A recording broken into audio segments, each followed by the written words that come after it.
Amigo, nous nous connaissons déjà pour avoir manifesté ensemble devant l'ambassade de Djibouti à l'occasion de la commémoration du massacre d'Ariba.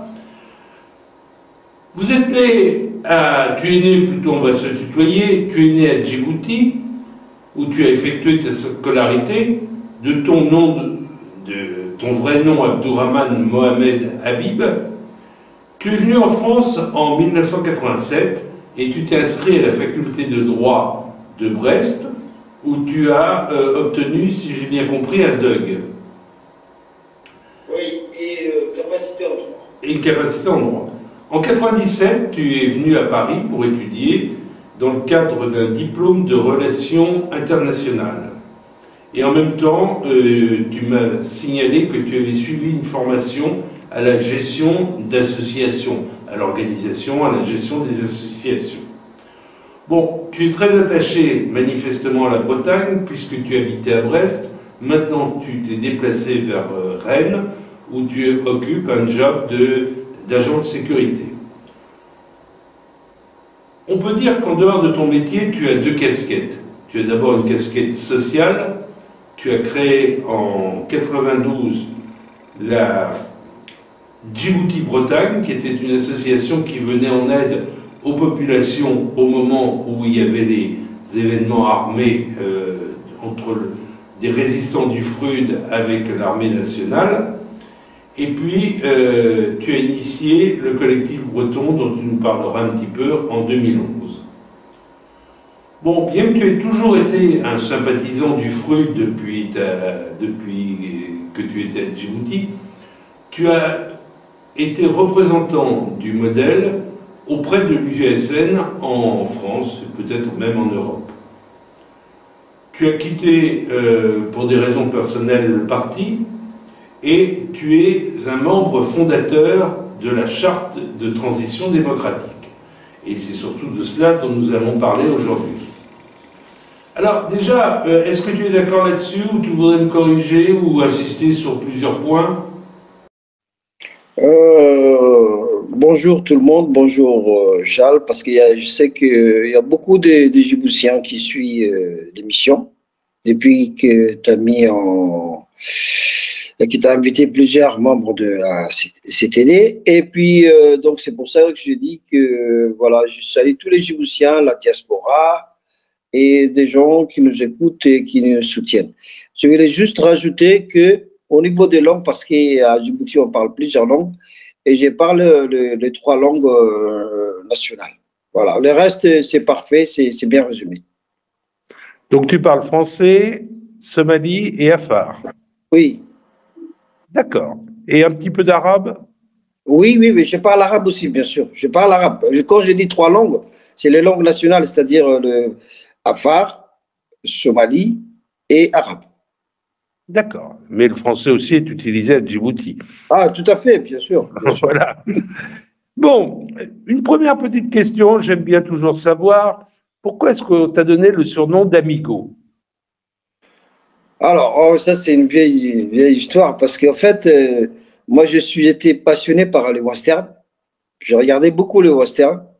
Ouais. Et du coup, dans le quartier, on organisait, voilà, Gringo contre les Mexicains, Amigo. Oui. Donc, voilà, moi, il fallait trouver un chef de bande ou un chef, un Mexicain, qui va, voilà, qui va arrêter les gringos qui ont infiltré au Mexique. Et puis, on m'a désigné, bon, je dis, voilà, on trouve un nom, le chef du Mexicain, c'est Amigo. Et à partir de là, ça a été collé à, voilà. Et ça reste après. Je comprends. Oui, tout à fait, voilà. Mais bon. Alors, une autre petite question, je te demanderai de ne pas être trop long, c'est qu'est-ce que c'est que le collectif breton? Parce qu'on en parle, mais je ne sais pas exactement ce que c'est. En fait, le collectif breton, c'est un collectif qu'on a créé avec les Bretons. C'est pour dénoncer la violation des droits de l'homme à Djibouti. Et puis, dans ces cadres aussi, on manifestait pour soutenir l'opposition et demander la libération des prisonniers politiques, organiser des conférences sur Djibouti. Donc, c'est un collectif de Bretons et Djiboutiens des activités politiques et pour surtout basé sur la dénonciation des droits, de la violation des droits de l'homme à Djibouti. Très bien. Ouais. Alors, maintenant, on va parler de la CTD, de la Charte de transition démocratique. Quel est ton rôle au sein de cette CTD? Tu fais partie de plusieurs commissions. Comment ça se passe? Alors, juste, je voulais dire d'abord l'originalité de la CTD, parce que Oui. comme on se connaît, ça fait longtemps que je suis dans l'opposition, Charles, tu connais, je te connais, on a fait plusieurs manifs ensemble, et de conférences. Et du coup, la première fois, en tant qu'opposant, je trouve qu'il y a une originalité. C'est que la première chose, c'est qu'il y a une diversité d'âge, de culture, d'expérience, de structure. Et ça, c'est la première originalité à CTD. Deuxième originalité, c'est que pour la première fois, on critiquait toujours souvent l'opposition à ne pas avoir un projet de société, un projet politique. Oui. Et du coup, avec la CTD, il y a un projet sur le programme de développement. Qu'est-ce qu'on va présenter pour le pays? Et il y a aussi une période transitoire, comme tout le monde sait, c'est une méthode. Donc, pour moi, c'est la première fois, au bout de 30 ans d'opposition, que je vois ces deux originalités qui caractérisent la CTD.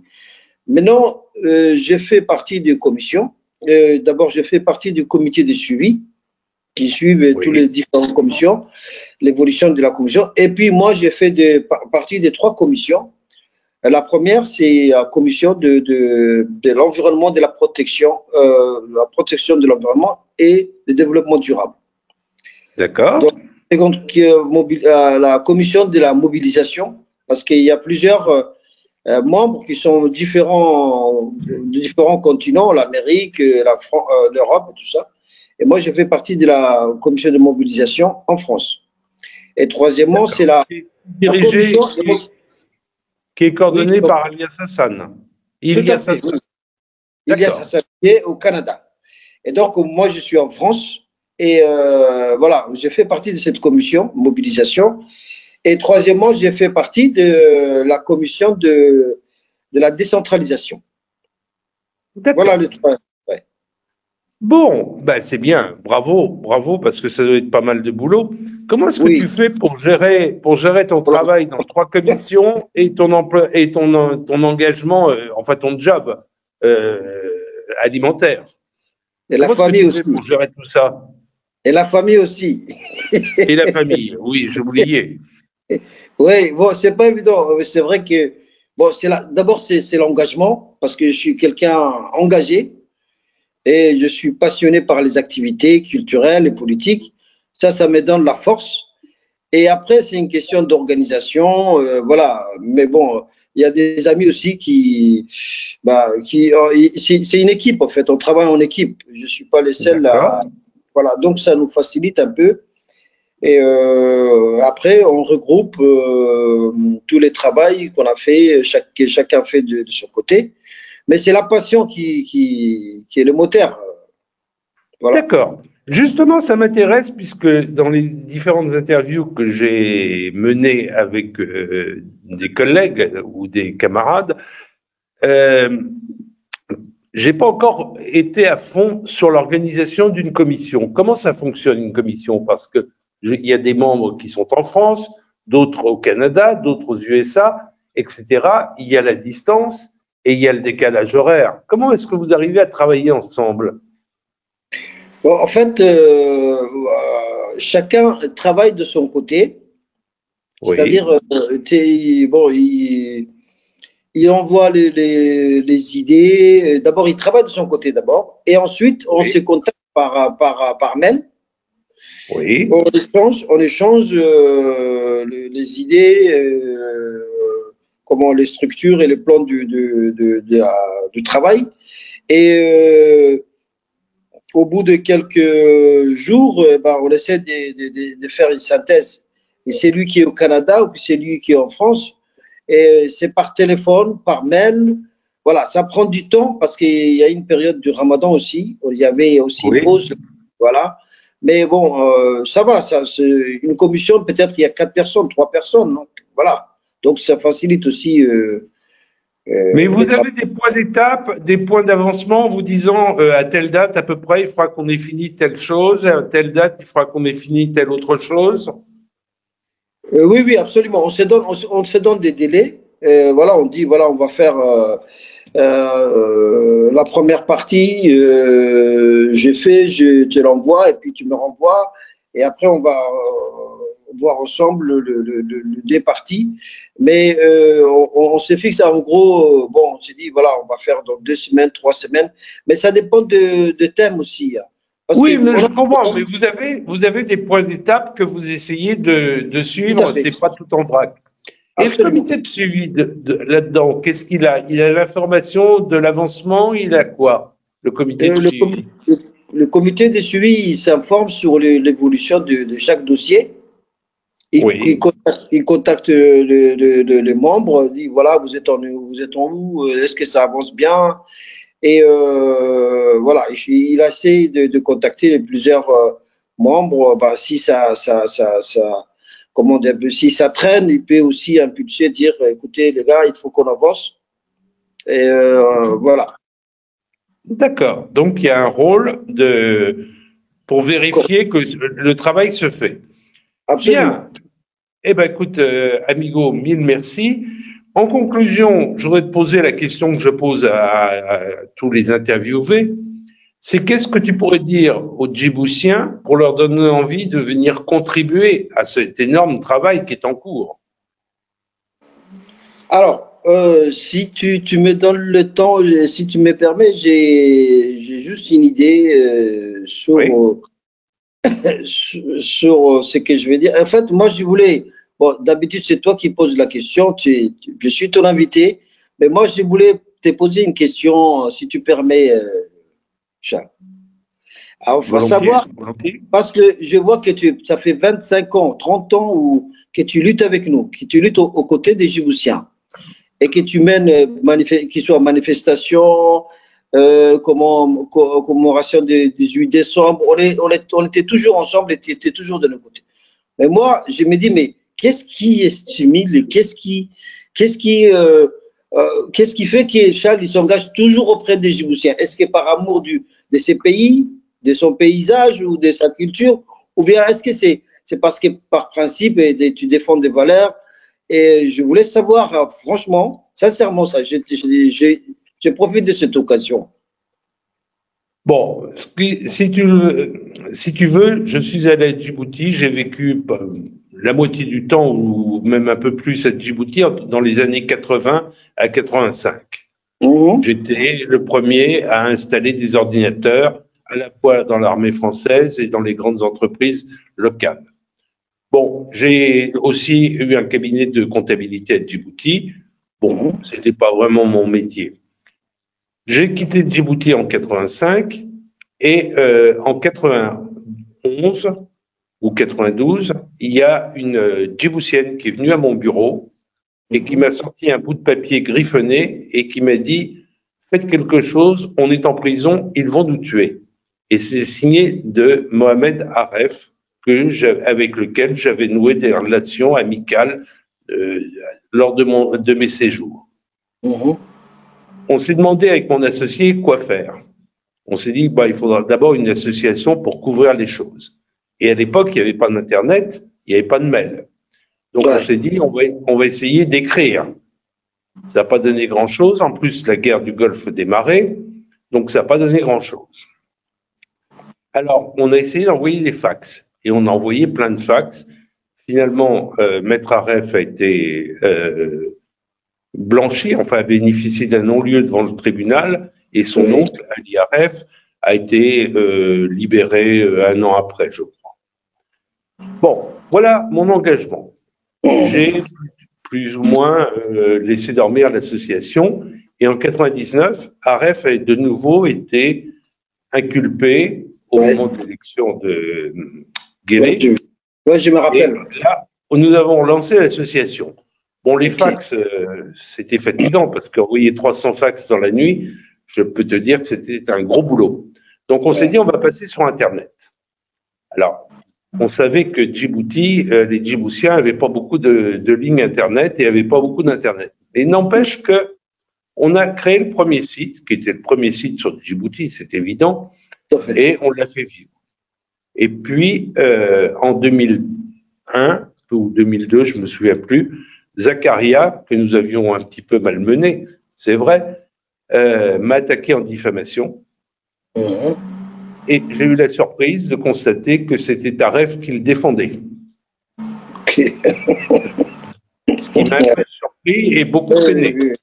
Nos Ouais. relations amicales ont été brutalement interrompues. Ah, d'accord. Mhm. Voilà. Et d'ailleurs, il a dit devant le tribunal, ce qui est extrêmement curieux, je vais défendre un homme qui m'a sauvé la vie. Je vais attaquer un homme qui m'a sauvé la vie. Ah oui, d'accord. Voilà. Ok. Ce qui est rarissime au tribunal. Bon, voilà. Mon D'accord. engagement pour Djibouti, alors j'ai continué depuis parce que j'aime beaucoup les Djiboutiens Mhm. et je sais qu'ils souffrent. Il y a Tout non à fait. seulement les Djiboutiens au pays, mais il y a aussi tous les Djiboutiens qui ont été obligés de fuir en Éthiopie, qui ne sont pas du tout recensés par le HCR, qui sont Oui, à l'abandon total. Et oui. ils m'ont nommé co-délégué avec Omar Gabassé pour les D'accord. représenter. C'est pas facile parce que ils sont nombreux, on ne sait pas où ils sont. On sait qu'ils peuvent être entre 10 et 20 000, mais j'ai même pas les chiffres. Il y a ceux qui sont enregistrés auprès du HCR à Addis Abeba, mais voilà. Voilà mon D'accord. engagement. Donc, quand j'ai quelque chose, je ne le lâche pas. Ça, c'est bien. Tu vois, il y a des choses que je ne savais pas, franchement. Donc, Oui, oui, tout à fait. Mais en tout cas, ça fait plaisir. On était toujours du côté de Djiboutiens. Et ça, c'est pas démenti. Et puis, on oui, te non, remercie. je suis pas payé par Guéret. Oui, non, mais c'est sûr. Ah, non, mais sinon, voilà. Sinon, on saurait. Hein. T'inquiète. Oui, ça se saurait. Bon, alors, on termine. Qu'est-ce que tu voudrais dire aux Alors, Djiboutiens? en conclusion, je veux dire que euh, pour rejoindre la CTD, nous, on dit à tous les Djiboutiens, toutes les Djiboutiennes, que la porte est ouverte. On l'a déjà dit, on répète. On n'est pas là pour imposer. Les gens qui sont de bonne volonté peuvent venir travailler avec nous. Ils ne sont pas obligés d'adhérer à la CTD. S'ils veulent, ils ont leur place. Ils peuvent partir d'une commission. On a besoin des bras. Et donc, vous êtes les bienvenus. Ça, c'est la première chose. Deuxième chose, c'est qu'il faut savoir que l'opposition, les structures de l'opposition a complètement changé maintenant. Ce n'est plus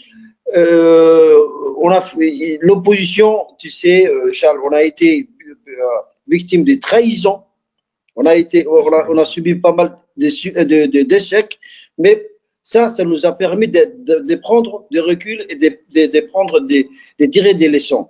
Donc aujourd'hui, à CTD, il y a des gens de conviction, d'engagement et de plusieurs âges, hein, ça va de 30 jusqu'à 60, et c'est ça qui fait l'originalité, et on est motivé à se débarrasser de ces régimes, Inch'Allah, comme on dit. Merci, tout Voilà. à fait, amigo. Je crois que c'est en effet important de montrer que, et c'est l'objet de ces interviews, c'est de montrer la diversité des membres qui travaillent dans ces commissions, qui travaillent pour la CTD, à la fois diversité d'âge, diversité de formation, diversité de goût. Très bien. Eh ben, écoute, merci et bonne journée.